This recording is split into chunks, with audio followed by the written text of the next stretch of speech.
at AJAX, which stands for Asynchronous JavaScript. And also I set the web prototyping coursework some time ago, I think it was just before Christmas, but the deadline is approaching, so I think it's a good idea to go through the main points again. Obviously answer any question you could have at this stage. So as I said, is the last lecture on web prototyping, which means that from in a couple of hours you will have all the elements you will need in order to complete that big piece of coursework. Okay. The next two lectures will be given by Pushpa. We'll be dealing with trends and mashups, and I will come back for the final lecture. Okay, so activity 16.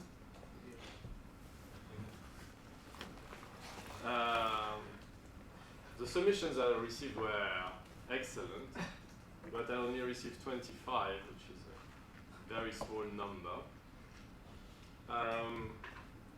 Some people were not completely sure about what they had to do for questions 3 and 5. Actually, they did it correctly. So in each experiment, what you have to do is to take the original image and compress it following my instructions.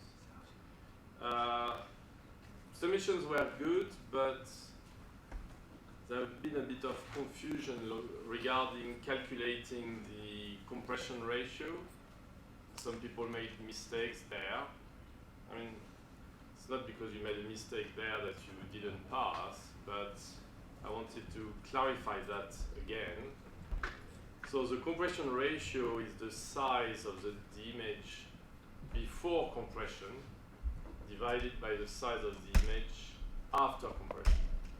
Okay, so the size in terms of bits.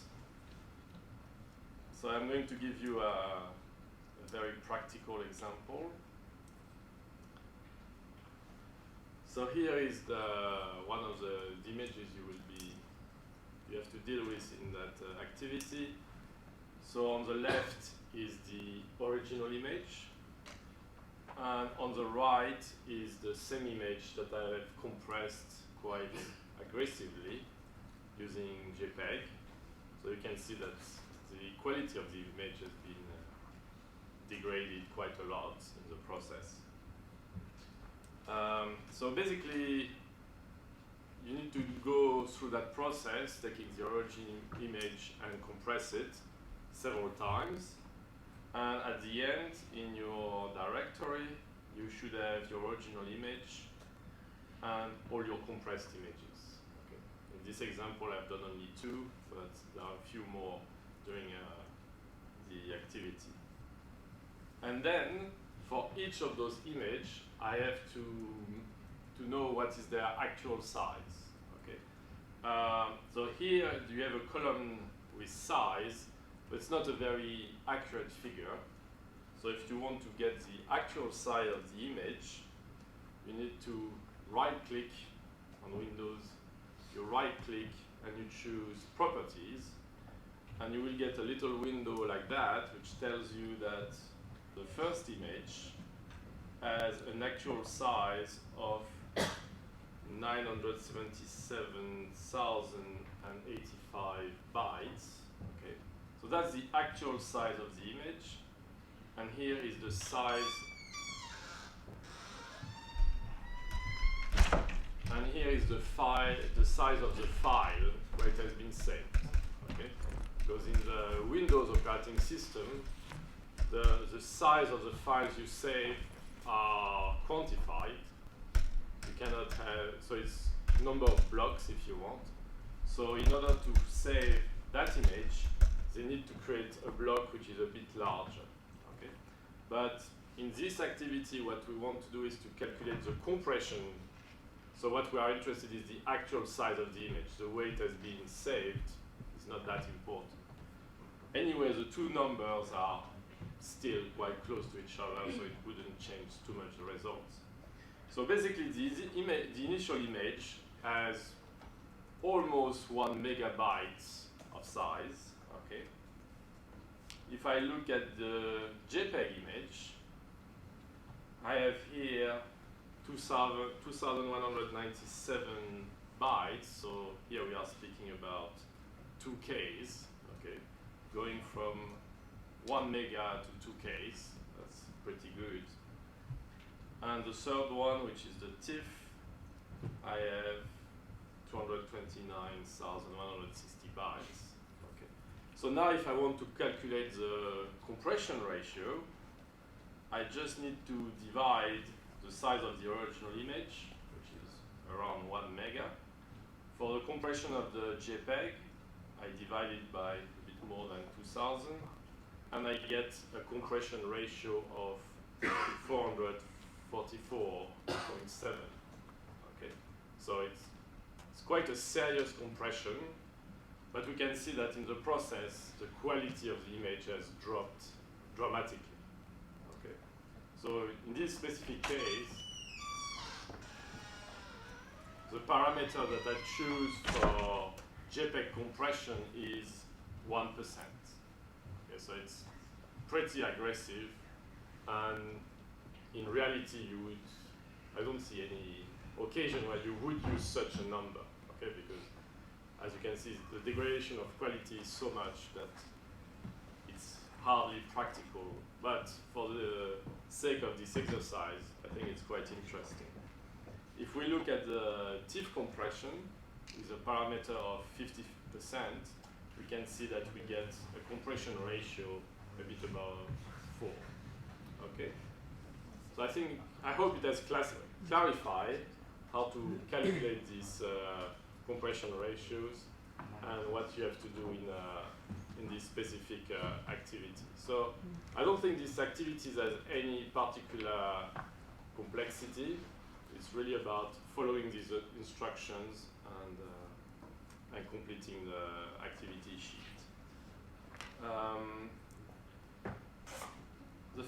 I got extra questions. The first question I didn't answer the question because I didn't understand it.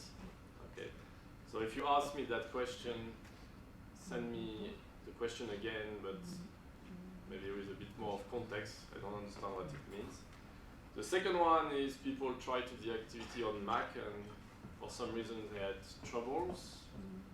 Again, it's not very, there is no fundamental reason why you couldn't do with a Mac.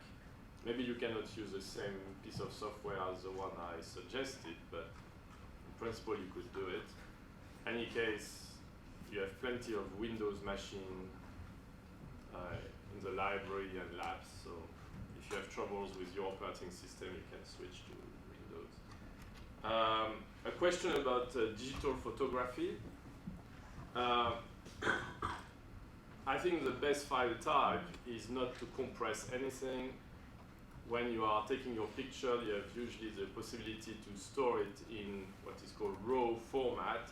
So that's a perfect copy of the data which has been captured. So if you stay with that format as long as possible, you will not lose anything. Okay. On the other hand, this format takes a lot of space. Okay. So maybe if you cannot store that large format, you may decide to move to a compressed format, and JPEG is usually the best option because it has been designed to compress photographs. Okay, so if you are interested in digital photography, JPEG is the obvious technology. Okay. Yeah. If you compress the same image twice and on a different machine, why do you have a different ratio? The same image on a different machine. The same image. So using the same software in the same machine, why still they have a different ratio? So you take an original image, Yeah. you compress it once, Yeah. you go on another machine, you take the original image and you compress it again. I mean, in principle, you should get the same values. I mean, there may be a difference in the way it's stored on the disk, depending on the parameters for storage, but in terms of compression itself, it shouldn't make any difference. On the other hand, if you take an image, you compress once, and you compress it once again, then the compression is accumulated, and the size of the image will decrease. But yeah, it's a bit of a strange feature. I mean, if you want to send me more details, I'm happy to have a closer look. Okay, so let's have a look at AJAX. Okay, so AJAX stands for Asynchronous JavaScript and XML. So we have three interesting words: asynchronous, JavaScript, and XML. So asynchronous means that you don't wait for an answer. When you synchronize things, one thing happened, and then you are waiting for the other one to do something, and then you can do your thing. So it's you send a message, wait for the answer before you can send again. In the asynchronous scheme, you are not waiting for the answer. You can still carry on. Okay. So in a typical conversation, when it's well behaved, you say something, someone responds, and you reply. In an asynchronous conversation, everybody speaks at the same time. Okay? So while in a conversation it's maybe a negative point, in these frameworks it's very powerful because you are on a website and you want one part of the website to refresh or some calculations to be done. So if you are using a technology like PHP, everything freezes, the thing is calculated, and then when the calculation is finished, it reappears on the screen. Okay? So that's a synchronous way. While in this case, you send the calculation, it happens in the background, you can still use your web page, and when the calculation is completed, the part of the web page involved in the calculation is going to be updated. Okay? Which means that your experience is much smoother than what you would have with a framework as a PHP. So AJAX, as we have seen, is not a new technology. It's a combination of technology together. Okay, it's a framework, and it's used for web development. So as I said, it increases interactivity on your website, and you don't need to reload the website, the web page, in order to get an update of the content. Which means that the experience for the user is uninterrupted. Okay, so a good example are the Google Maps. Okay, so let's go to the British Museum website. Okay, so here is the web page, and here I have my map, and I can interact with that map without reloading the page. Okay, so I can change the content without reloading, and in some cases maybe you will need a bit of time. I mean, it looks like in that case the network is quite fast, my computer is quite fast, so my motions are acted on in a very real-time manner. But I'm sure you have had the experience to be on Google Maps, move the thing, and have to wait a few seconds in order to get the update. Okay? But while you are waiting the update, you can still navigate on your whole page. Nothing is frozen.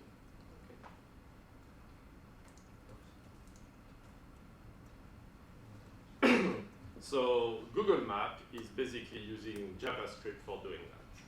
Okay, so that website is using JavaScript so that you can load that map, interact with it in an asynchronous and seamless manner.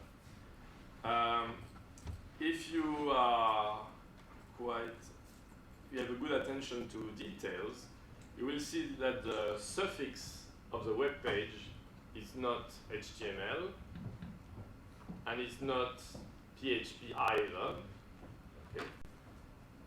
Because there is another scheme that we haven't mentioned yet, which is a scheme offered by Microsoft, which part of the ASP.NET framework.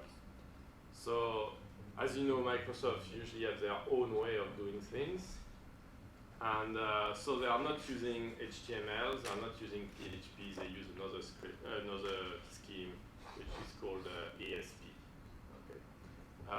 We are not going to study that this year, but obviously you need to be aware of it because many websites are using that scheme as well. Okay, so it's somehow a competitor of the HTML PHP.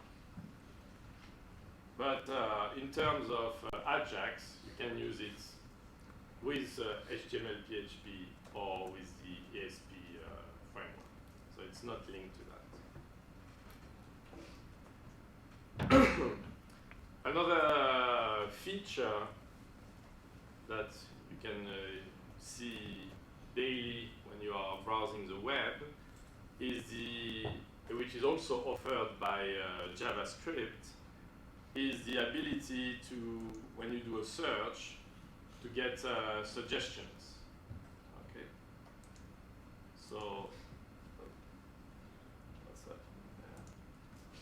So if I'm trying to book my holiday, I can start typing a few letters, and automatically some suggestions are coming. Okay. So again, it allows you a very smooth experience, and you don't need to reload the website in order to get that information.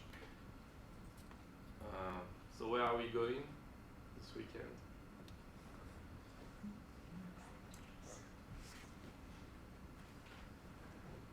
Let's go to Bolivia. So tomorrow.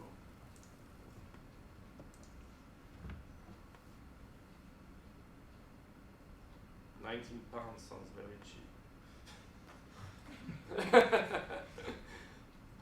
Maybe it's just a very cheap hotel somewhere. Okay.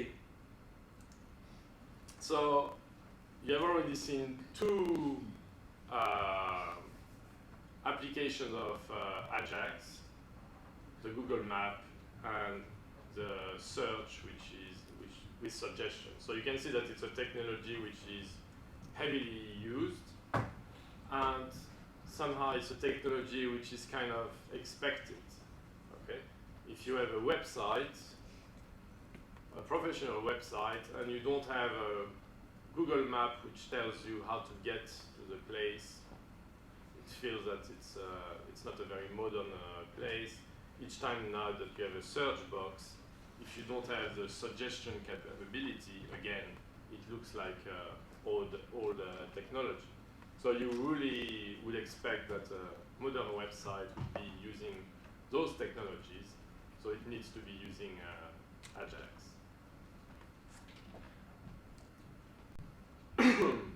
So as I said, AJAX is really combining JavaScript and XML, and also obviously HTML and CSS, which are the basic web technologies. So what JavaScript do is dealing with the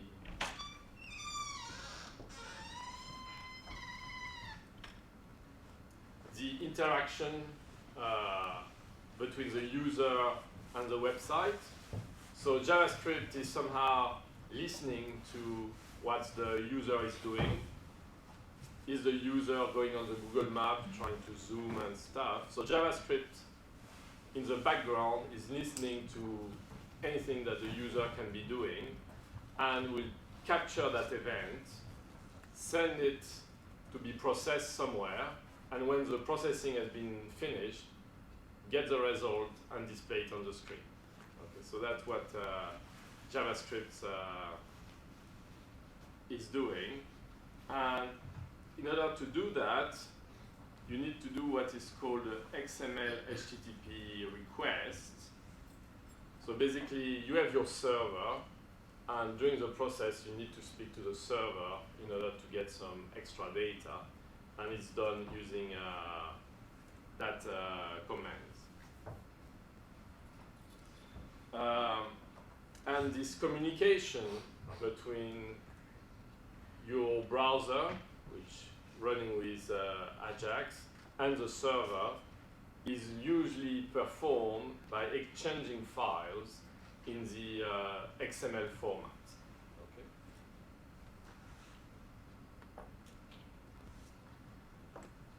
Okay. So how does it work? Is that we have already seen the architecture for PHP. Okay. You have your client, your web browser. You want to go on a PHP web page. You do a request. You go to a web server. It's going to take your PHP. It's going to process it. And as we said, convert it into an HTML page, having done all the calculation or accessed the databases which were required, and send back some HTML to your web browser, so that your web browser understands HTML, but your web browser doesn't understand PHP. In the case of JavaScript, it's different, because your web browser understands JavaScript. Okay? So, which means that when you do a request for a page which has a JavaScript content, it's going to send you back the HTML and the JavaScript, and the JavaScript will be executed into your browser. Okay. So again, it's some evidence that what is happening is local, and you don't need to reload in order to get new information, because the JavaScript is running inside your browser.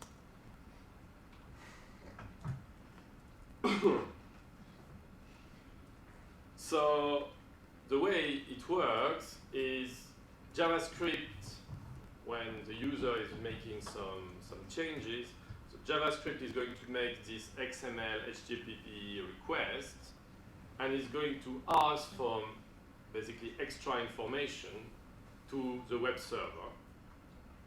But it made this request, but because the process is asynchronous, you still have access to your web page the normal way, just that it hasn't been refreshed. The part involving JavaScript hasn't been refreshed yet.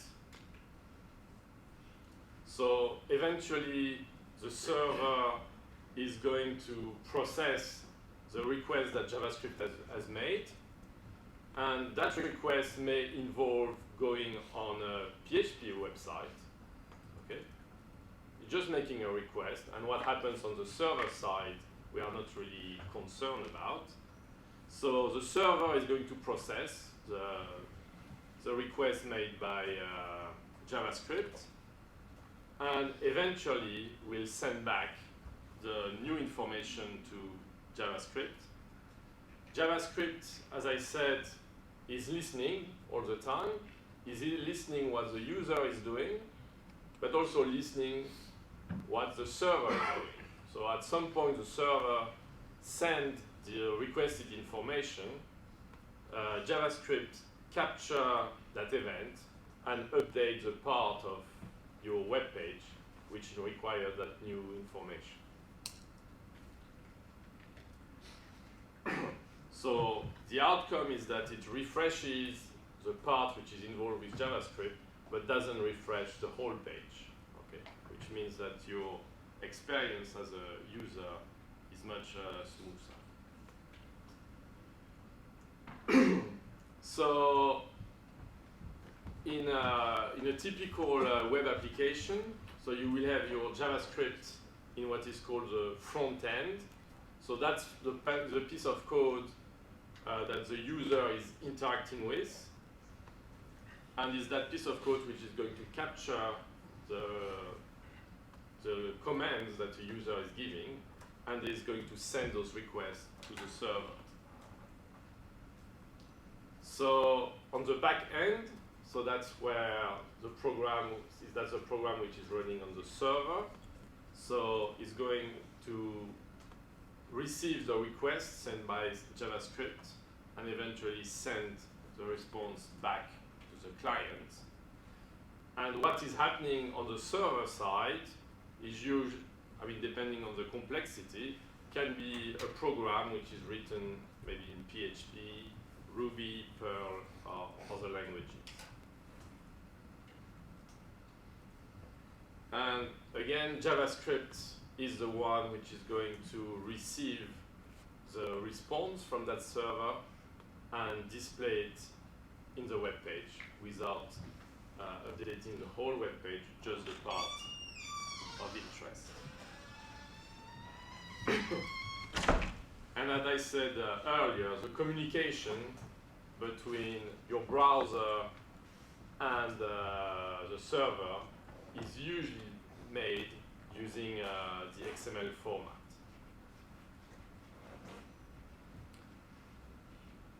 Okay, so JavaScript is a scripting language. So scripting language means it's an interpreted programming language. Okay. There are scripts, which means that they are written in plain text, okay, and that the application will be able to interpret, which means that you don't need to compile. Okay, so you have all done a bit of Java programming, yeah. So when you write a piece of code in Java, the first step you have to do is to compile it, to convert that code into a code that your machine can understand, and then the machine is going to run that code, okay?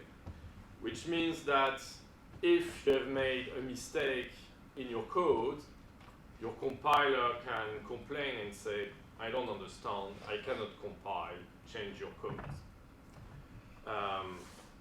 In interpreted language, it's very different. There's no compilation phase.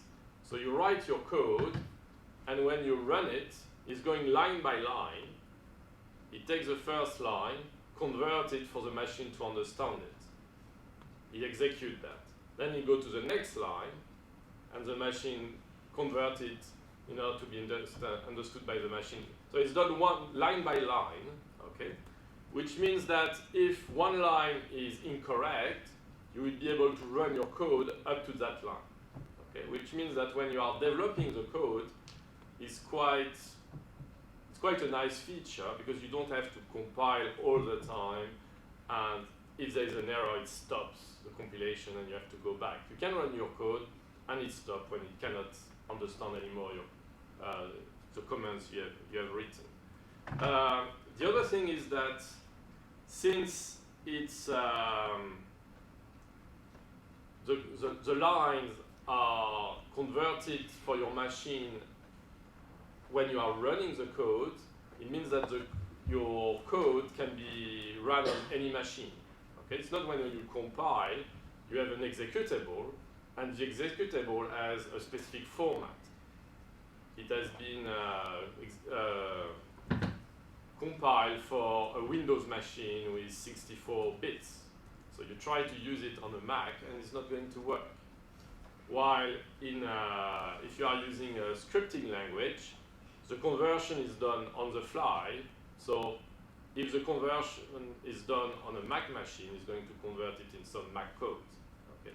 So it means that your code is going to be platform independent, which also a nice feature. The drawback is that since basically you are doing your compilation line by line, it's going to slow down the execution of the code. Because in a language such as Java, you compile the whole thing. It can take a little time, but then when you run the code, everything is ready to start. Here, each time you are running a code written by a scripted language, compilation is done line by line. Okay, so it's going to be a slower process. Another thing of the scripting language, and that's why it's not, we make the difference between the scripting language and the programming language, is that it's not a complete programming language. Okay? It doesn't attempt to be able, because in principle, with programming language, you can solve any problem. The fact that you are choosing Perl, Java, or C++, in principle, doesn't affect the task you want to perform. Okay?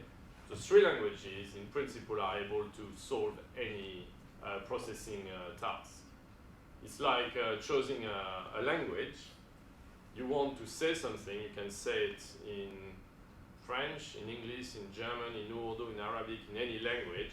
All the languages are powerful enough to express what is in the human mind. So there's not one language which is better than the other. Some languages are maybe simpler, some languages are maybe able to express things in fewer words, fewer characters, but at the end of the day, everything can be expressed in every language. And it's the same thing in programming. Okay? If you want to use C++ or Java or Perl, all of them will allow you to solve a programming problem. Okay? However, when you are dealing with scripting languages, that's not the case. They are reduced languages, okay, which means that they are usually very specific to a given task. So those scripting languages are designed for web application.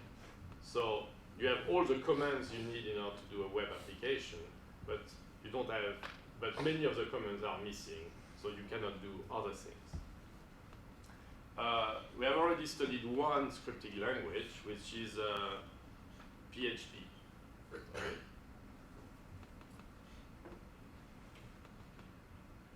I don't know if the clickers are going to work today. Doesn't look promising. So let's look at JavaScript. We have seen that in JavaScript, you have the part which is script, and you have the part which is Java. Okay. And as you know, there is a programming language which is called Java. So one obvious question is, what is the relationship between... it doesn't seem to be working. I mean, I've contacted IT and I said, it hasn't been working for a couple of weeks, try to do something, and they haven't been back to me, so I'm sorry about that. So yeah, we need to solve that confusion between JavaScript and Java. So some people believe that JavaScript is just another name for Java. Some people believe that JavaScript is just a subset of Java. You know, we have said it's an interpreted language, it doesn't have the full set of instructions. So possibly Java has the full set of instructions, and some people have decided to remove all the commands which are not used for website application, and that subset would be called JavaScript. Some people that JavaScript is just an easy version of Java. It has been simplified so that if you are not bright enough for doing some Java, maybe you have a chance with JavaScript. And finally, the fourth option is they have nothing in common. Yeah. So who is voting for A? That the both languages are the same? No. Who is voting for B? Who is voting for C? Who is voting for D? Yeah, and some people are not voting. Okay, so the people who have voted at least are right. They are completely different languages. Okay.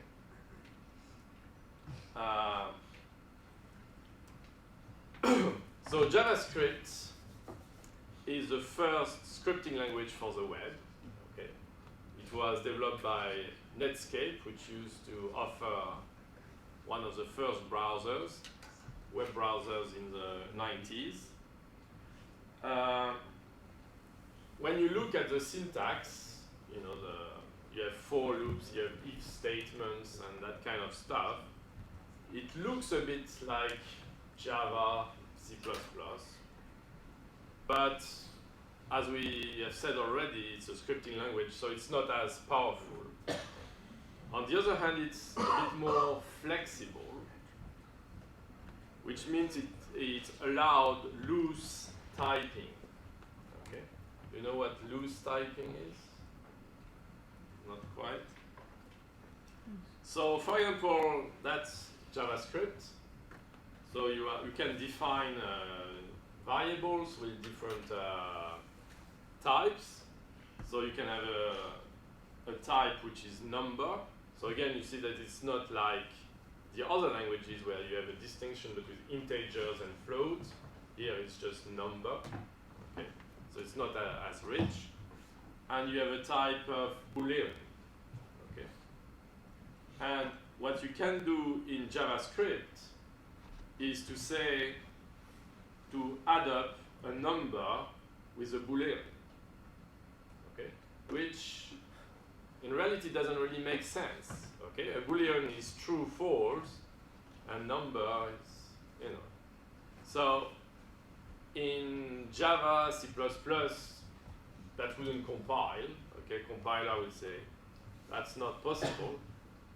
In JavaScript, they are quite flexible, and they think, you know, say, okay, a Boolean, it's true or false, but it could be 0 and 1. Yeah. So true is 1 and false is 0.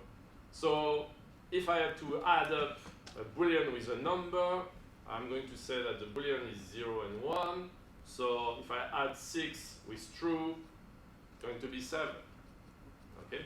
So you can see that JavaScript allows you a bit of flexibility.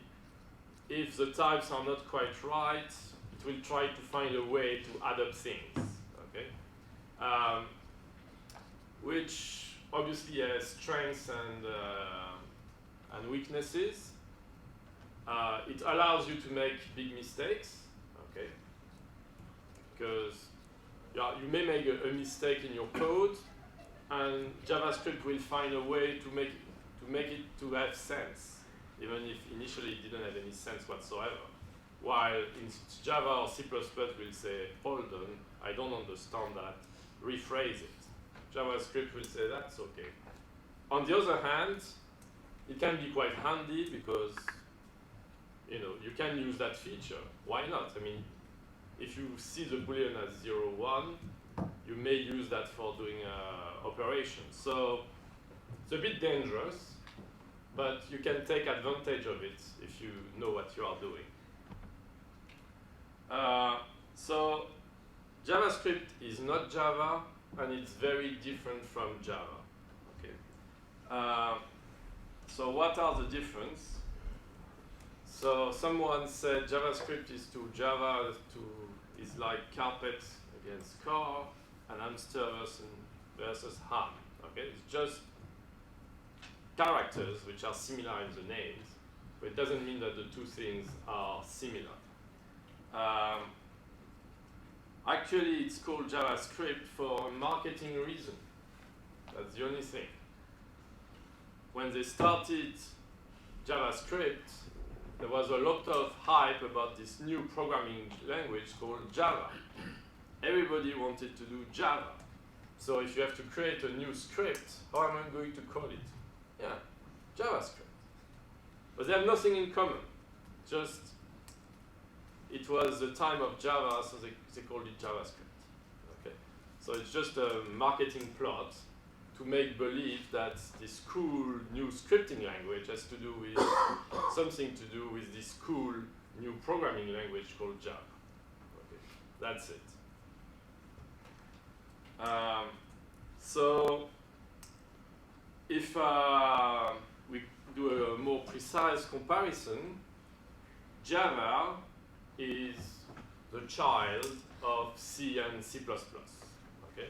First you had C, then C++, which is an object-oriented version of C, and then Java evolved from C++. And it happens that JavaScript follows the same path. It was, again, as well inspired by C++, and they created JavaScript from those existing languages. So since they have the same parents, obviously they have some kind of similarities. So you could say that Java and JavaScript are cousins somehow, but it doesn't mean that they are so similar. Both are object-oriented, but the similarity stops here. So Java has a complete and complicated set of commands. I hope you have already convinced that it has a complicated set of commands. But it's complete. As I said, in Java, in principle, you can solve any programming problem. JavaScript, on the other hand, has a very small set of commands, and those commands are quite simple. Java is standalone, generally. So you write your code, you compile it, and then you can run it as an independent program. In JavaScript, that's not possible. JavaScript will always be embedded within an HTML document or an ASP document if you are on, you use the Microsoft framework, and it's your browser which is going to run the code. So it's not independent. You cannot use JavaScript without a browser, for example. As we said, Java must be compiled, while JavaScript is interpreted. It's just when you run it that each line is converted so that the machine can understand. So there are very different beasts which have a common ancestor, C, C++.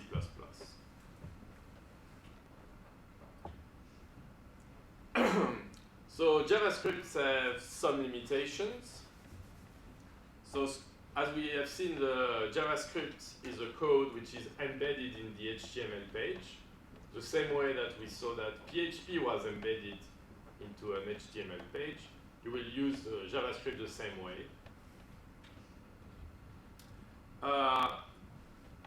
But since the script is run on your browser, it means that your browser can see the source code.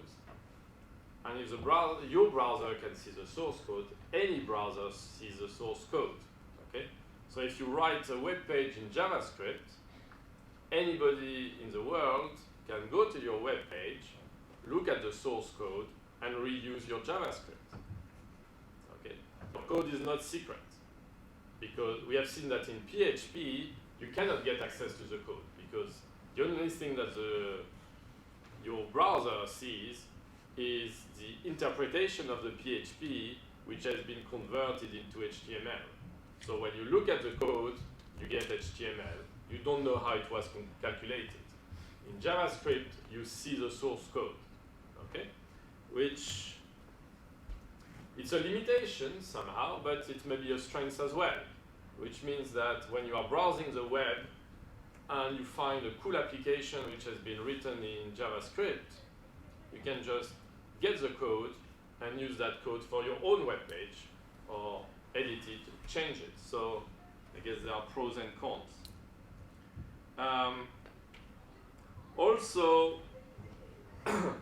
since the code is running on the machine of the user, you don't want people to be able to write a code which is going to crash that machine, or which is going to delete any file on that machine. It would be too easy to create viruses which would...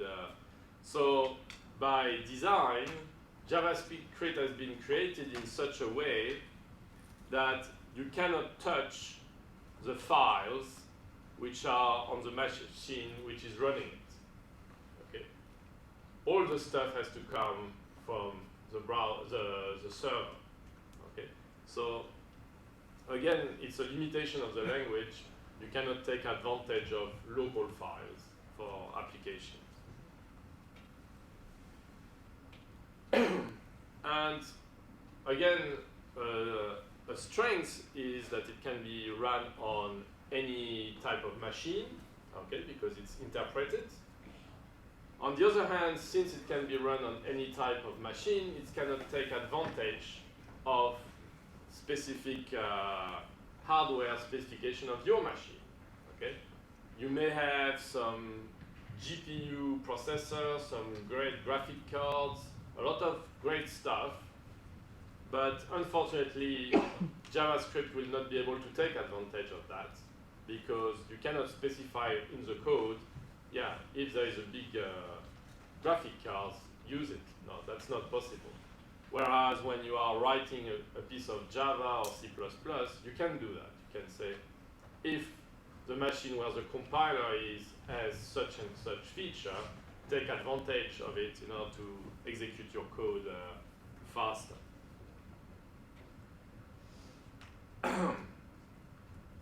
And as we said, it's a scripting language, which means that it has not all the possible functions that you would expect from a programming language. So JavaScript is really limited to very small applications, like the one we have seen, you know, an application which allows you to move a Google map, which allows you to see hints when you are typing keywords and stuff like that. Okay, it's not used for a big application. I mean, you can do some small video games and things in JavaScript, but usually it's quite limited. Okay, so we said that JavaScript was embedded within a web page. So you have basically a tag, which is the script tag. And in that tag, you specify the type of scripting language you will be using. And in that case, it's JavaScript, obviously. And then within that tag, you have some JavaScript commands.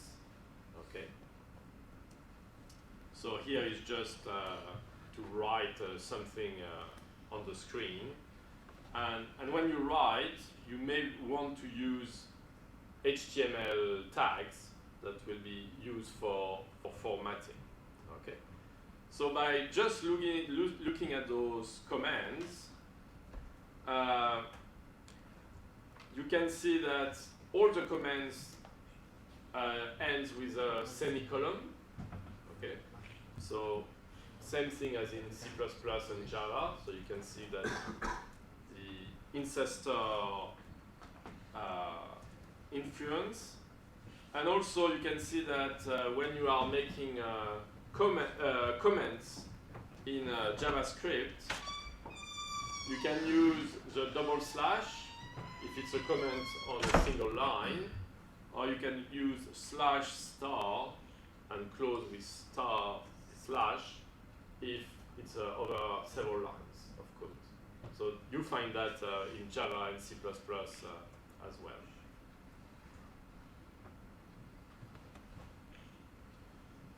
Okay, so JavaScript is a limited programming language, but it's still a programming language. So it has three main data types. So strings, numbers, and booleans. Okay, so you can see it's a restricted type of data. And using that, you can create arrays and you can create classes, because we have seen that it's object-oriented.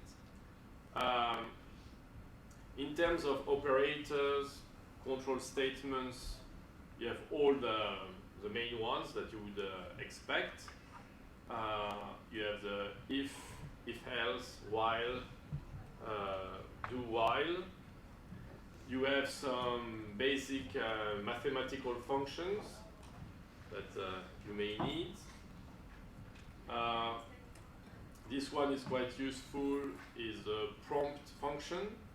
So it allows the user to enter values. And then you can create your own functions in the language.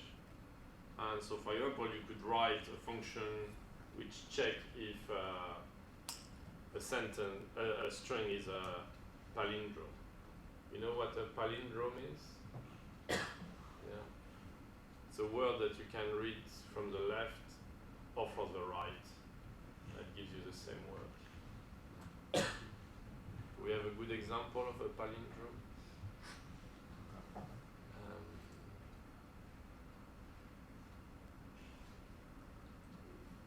Dad. Race car. Race car. Race car, that's a good one, yeah. That's a complicated one. Race car, can read from the right as well. Thanks.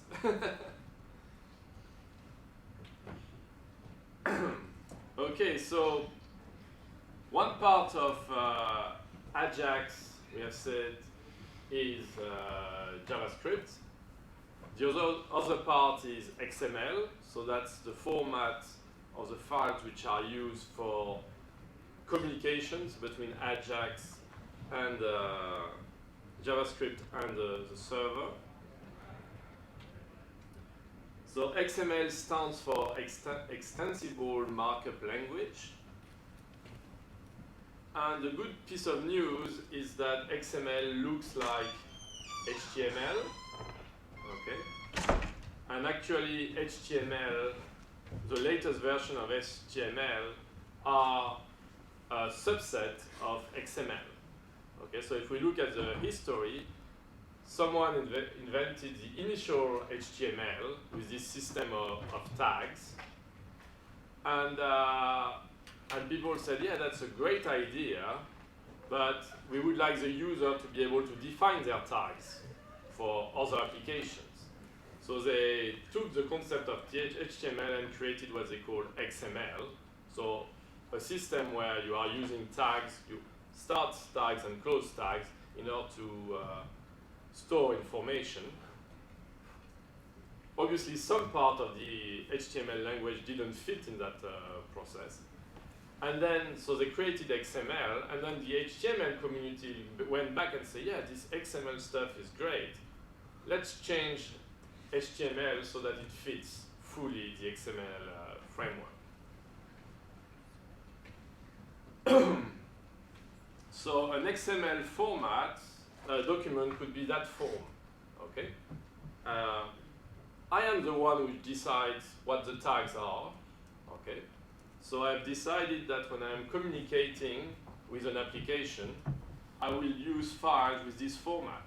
I'm going to specify that my file is a note, and in a note I will have who is the name of the sender of that note, what is the destination, and what is the core, the text that I will send to that person.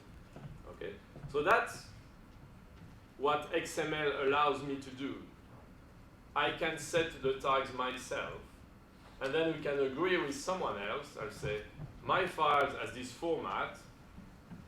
Now I'm going to send you files following that format, so you know how to read my files because it follows that specific structure. So here is an example of using XML with JavaScript. So basically, I have my JavaScript here between the two script tags.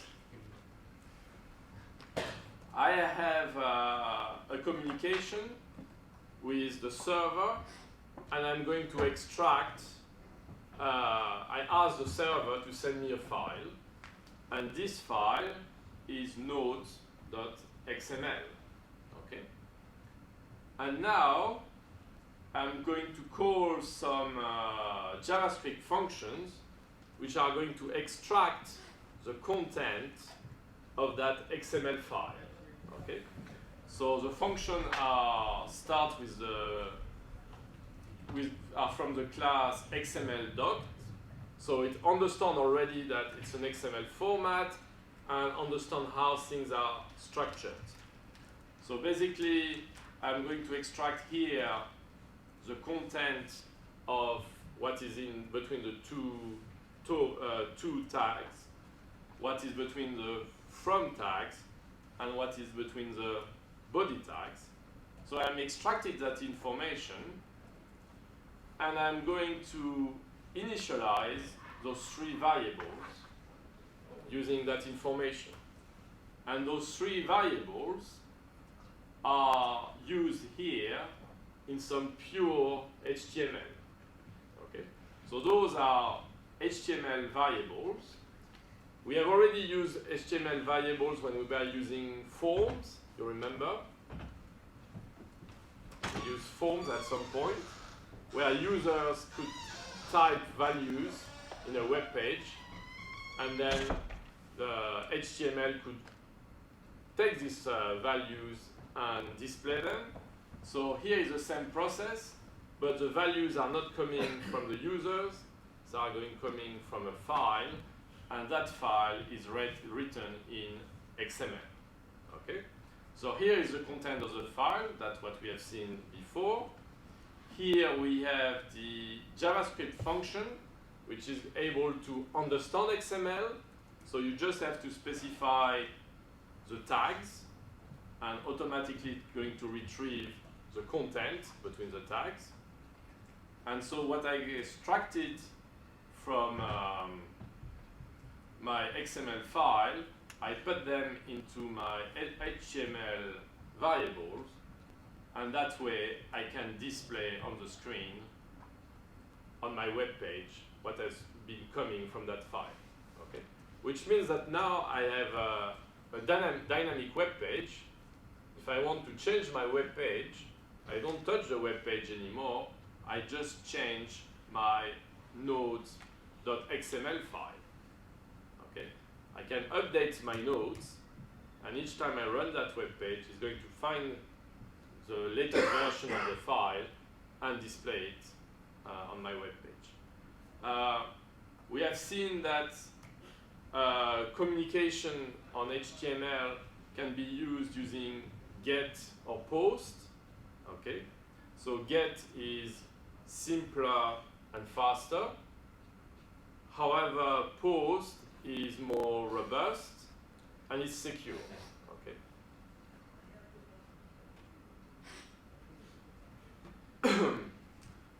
Okay, so when JavaScript is interacting with the server, it needs to do something which is called XMLHttpRequest. Okay. There are two forms. If you are using an old browser, you have one form. If you are using a modern browser, you have another form. So usually, in order to be fully compatible, you start your code with those set of lines, so that when you read the lines, the browser say, I am of that type or that type, and it calls the right functions for initializing your request.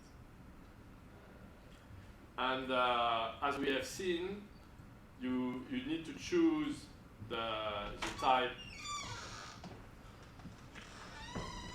of connection when you open a connection. So we have seen we have the get and the post, and you can choose if you want the connection to be asynchronous or not asynchronous. In AJAX, you want it to be asynchronous because you want everything to be smooth. But we can imagine cases where you want it to be synchronous. You want to freeze everything, waiting for the answer before the next step. Okay. So using send, you can send the request. And when you have response XML, That's where you have the name of the files that will be containing the information. Okay, so let's look at a simple piece of code that I've written in JavaScript.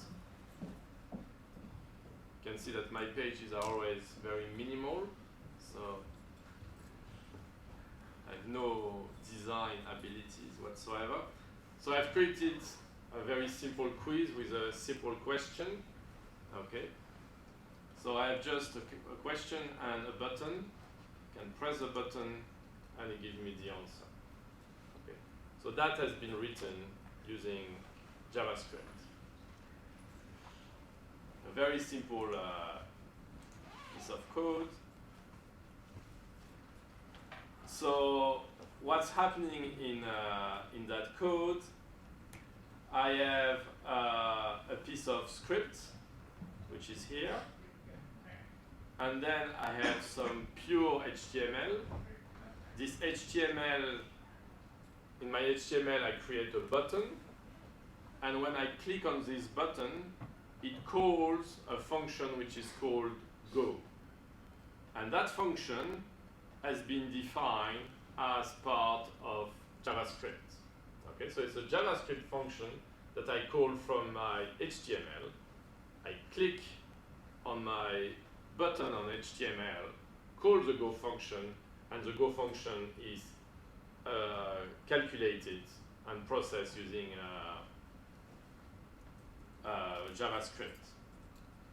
So what happens in this go function is basically I'm going to run that command, which is going to get a file from the server with the answer to the question. Okay. And and you can see, so I open this connection, and I do the sending of that request only when this variable, this function, allowed me to do the request. So I have a second function, which is here, rs_change, and I'm going to get the document basically only when the document is ready. Okay, so I made a request on the server. There is some processing going on. When it's finished, I retrieve the document and I display it. And the document is ready when the state is equal to 4. Okay, so that's something you need to know in as an output of that variable. Okay, so I don't want you to understand every single line of JavaScript. Okay, we are not going to learn JavaScript as such during this year. What I want you to do is to be able to understand roughly what's going on and be able to take a JavaScript code and change it a little bit so that you can use it for your specific application. Okay, so that's what I want you to be able to do. So in activity 17, so you have a quiz where I will ask you some technical questions, so you need to do a bit of research on JavaScript. And I will provide you a couple of JavaScripts that will ask you to study, to explain to me what they do. And one of them, I will ask you to modify it to create a new JavaScript function which does something slightly different from the one I did. Okay? So again, it's not about understanding all the single lines, it's to understand where the information is coming from, what's happening, and you keep most of the code. You can keep some parts as a black box. You don't worry too much about what's happening there. You just understand, yeah, that's for connection. And I don't worry how it does it exactly. But other parts, which are more intuitive, you can change them for your own application. So you have already seen that page.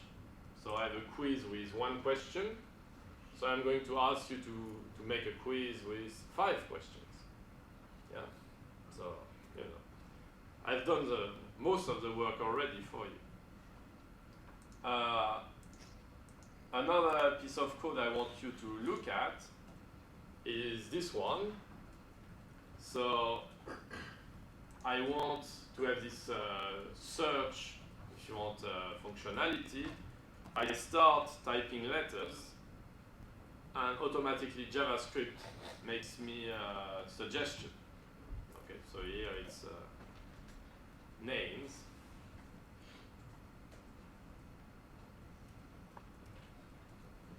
And JavaScript will just help you, to type the names. Okay.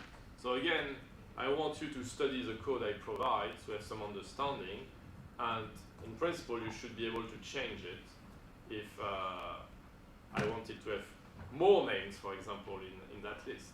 Okay.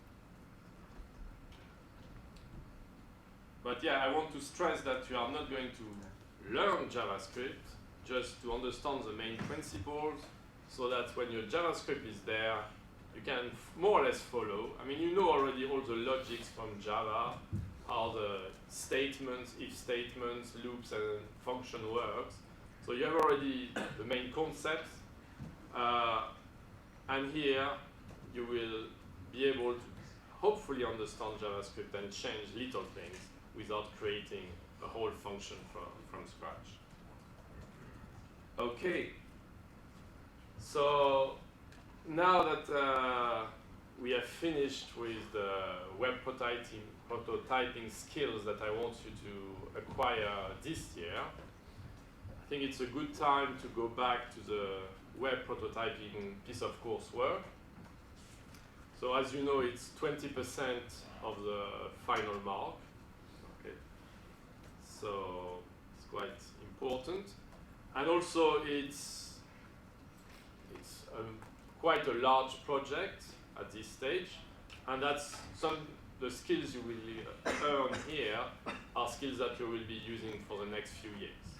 Okay. I mean, some final year projects are just a larger version of this specific piece of coursework. Okay, so if you manage to complete that, you are on good tracks for the next couple of years. Okay, so I want you to create a web page which has some dynamic components. Okay, so I want you to write your web page from scratch. I don't want you to use WordPress or any specific framework. As we have seen in all the activities, you take your text editor and you start with your HTML tag, and you write your code. You have seen my web pages. Yeah, I didn't bother too much with the design. It's not our main priority in this course. Okay, so even if they look a bit ugly, a bit 90s, it's not an issue. Okay, so I want you to write it from scratch, which means I don't want any code generated by WordPress and so on. So you will be using, obviously, HTML and CSS. It needs to be dynamic. So dynamism can come from PHP and JavaScript, obviously. I am not asking for a huge website. Okay, 2 to 5 pages may be sufficient. Okay, it's really an opportunity for you to show off your technical skills in terms of prototyping. Okay, so if you can create a nice page full of HTML and great CSS, a nice page where you are demonstrating some advanced PHP, and another page where you do stuff in JavaScript, you can get full marks. Okay, you don't need much more than that.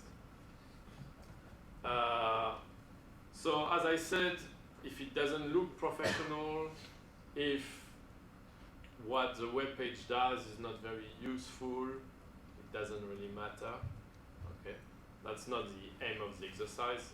What we are really interested is on your technical skills. And obviously the topic is yours. Okay, anything which is legal and of good taste is welcome.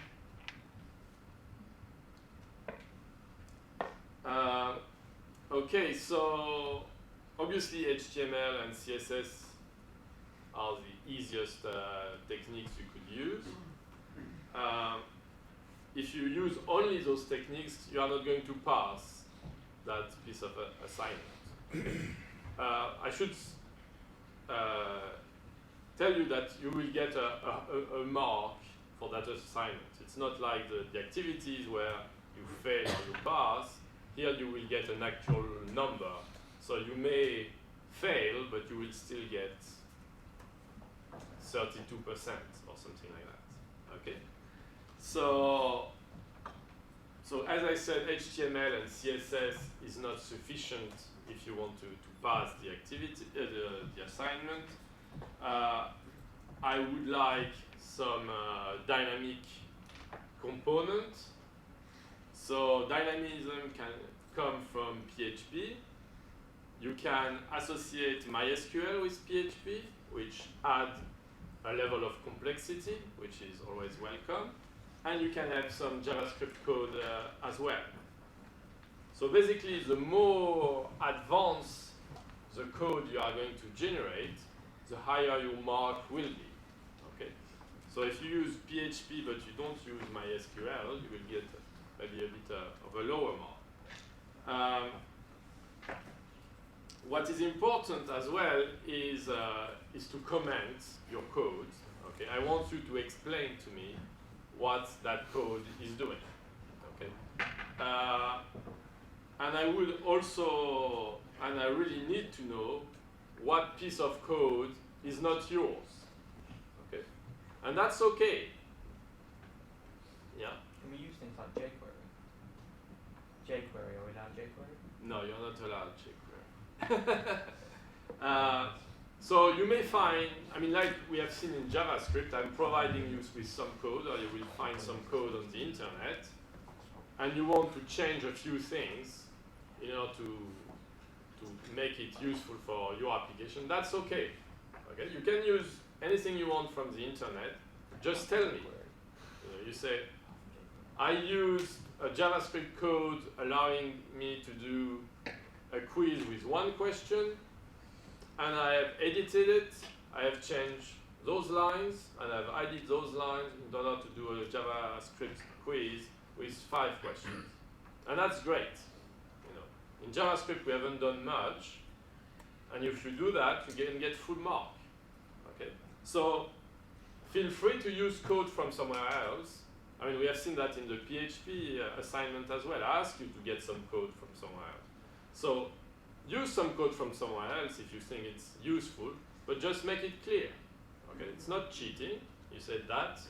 It's not mine. It's coming from there. And they offer their code for free, so it's legal for me to reuse it. It's not a problem in the assignment to reuse something from someone else if you specify where it's coming from. But obviously, if you want to get some points for it, you need to show that somehow you have understood it or that you have changed it. You know, I mean, I guess if you are just using someone else's code and integrate it in your system, you will get already a brownie point for it. Okay, because it requires a small effort to get that code and embed it into your web page. Okay, so even if you don't change anything, you say that code is not mine, but I've managed to embed it in my web page, you will get already some points for that. Okay, obviously you will not get many points for that, but then if you say, yeah, I'm using that great piece of code, but I've changed that and that and that in order to get exactly what I want, you can get full mark for that. Okay, so feel free to reuse codes, but make clear that what is yours, what is not yours, and if you provide me some explanation, you know, I reuse that code, I use it, but also I understand what it does exactly. You know, I know that in that line they do that, in that line. Again, you get points for that. Okay, if you are able to comment in detail the code of someone else. So for your submission, I mean, I want a live website. Okay, I mean, you all have a host where you can put your website, upload your website. So you are going to send me, you need to send me the URL of your website, and the first thing I will do will be to click on that link, okay, and play with your website, explore your website. You know, that's the first thing I will do, even before reading anything. You can be sure of that. So I will get a first impression. So obviously, if the link doesn't work, it's already a bad start. Yeah. Or, as in many submissions, you give me a link of a file which is on your Edge drive. You know, you don't get many points for that. You know, you need to give me your Edge drive as part of the submission.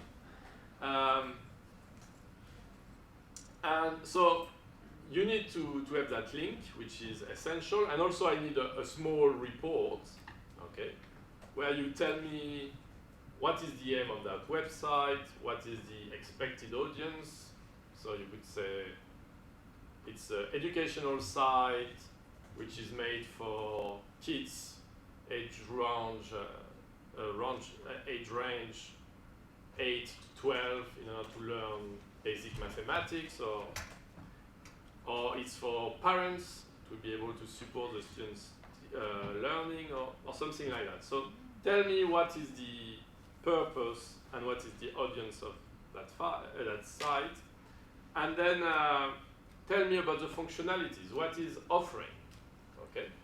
So that's the place where you need to show off. I've created a website and it allows you to get information about the topic, do some interesting calculation, save data in the database and retrieve the data in the database, and other things, okay?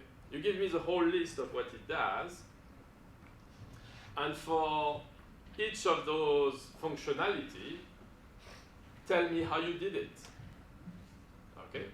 So for that part, I use PHP, I use a GET connection because GET is faster and security is not an issue, and so on. So then I will need a more technical description about those functionalities. You know, as I said, what technology do you use? Are there several functions? Interaction with other pages, databases. So explain me technically how you created those functionalities. Okay, so you can say, yeah, I need to call a function. Here's the code of that function, of the parameter of that function, and explain it to me. Okay.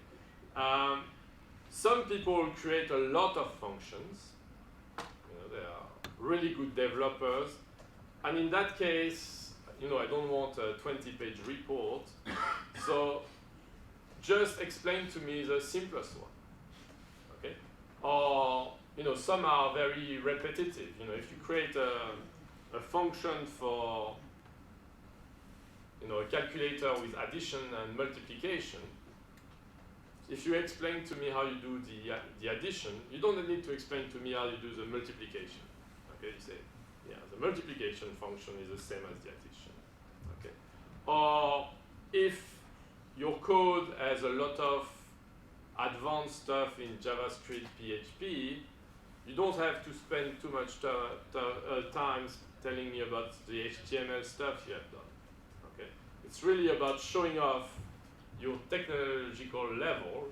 So if you explain to me the most complex part of your code, I can trust you that you can do the simple one, okay?